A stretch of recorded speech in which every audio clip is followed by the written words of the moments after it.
to it. The play, the debate, the controversy that you're having online at One Soccer. Penalty or no penalty? Josh, we'll start with you. Penalty for me. He gets his knees up. It's an aggressive play. And we were talking off air about, how goalkeepers don't often get calls called on them. For me, this is a penalty because, again, if we're looking at who makes a play for the ball, he does. But getting that knees up, this threatens injury for me. And so that's where the penalty comes from. As you guys know, I did have a baby last year. It's made me a softer person. Really? I hate myself for saying this, but it is a penalty. I think to more old school kind of, maybe guys who played in the 90s, especially goalkeepers, I think they're used to this kind of play, and they say no penalty. He has every right to the ball. He has to protect himself and fly with his knees up. I mean, look, letter of the law is this was reckless by Halifax's goalkeeper.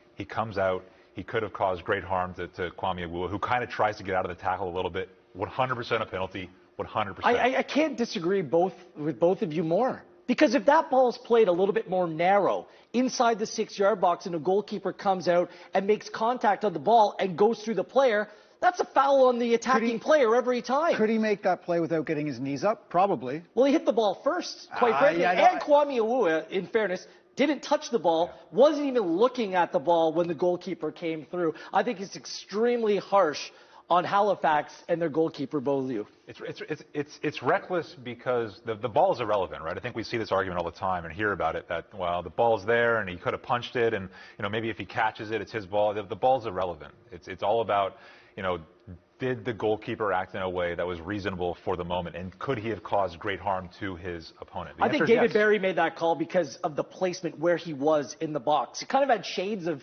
Nate Ingham, York 9 against Montreal last year, but a whole lot more clean. Again, if that ball's on top of the 6-yard box and a goalkeeper comes out and punches it, makes contact, and then comes through the player, that's a foul on the attacking player. The goalkeeper has a right to his area, and that extends throughout the 18-yard box. That's no foul, no penalty for me. And this has turned into the Canadian Premier League games of penalties. 7 penalties in 7 games, and no one's missed a penalty yet either, Josh. Yeah, and you're right. We mentioned that right off the top, how these penalties have become a real difference maker for these teams. And in a shortened season, these kind of decisions carry that much more weight. But for me, again, I think the word that you used that I agree with is reckless. Right? To me, it's a dangerous play. I also just had a child as well, so maybe my Papa Bear instincts. Maybe my Papa Bear instincts are kicking in here. But to me, if he makes that play without his knees, I'll just say it again. If he makes that plays without his knees, we're having a completely different conversation. I think Kwame Awuah on the play just has a reasonable expectation to not get completely bungled over by a goalkeeper flying into him with his knees up. Have to. But the goalkeeper, again, hit the ball first. That's how goalkeepers are taught to jump. You got to go up if you're a goalkeeper and protect yourself. It's part of playing the position. It's part of the game. You told me Craig Forrest was on Twitter saying it was a great play by the goalkeeper. I got John Conway texting me saying, if you're a goalkeeper, that's textbook. I get it. I don't like the call. I don't really like it. Just because I'm used to that not being part of the game, but letter of the law, it's a penalty. But I think you're right. I think we're seeing the tide kind of shifting in terms of what gets called on goalkeepers, right? And this is something that maybe we will look back on.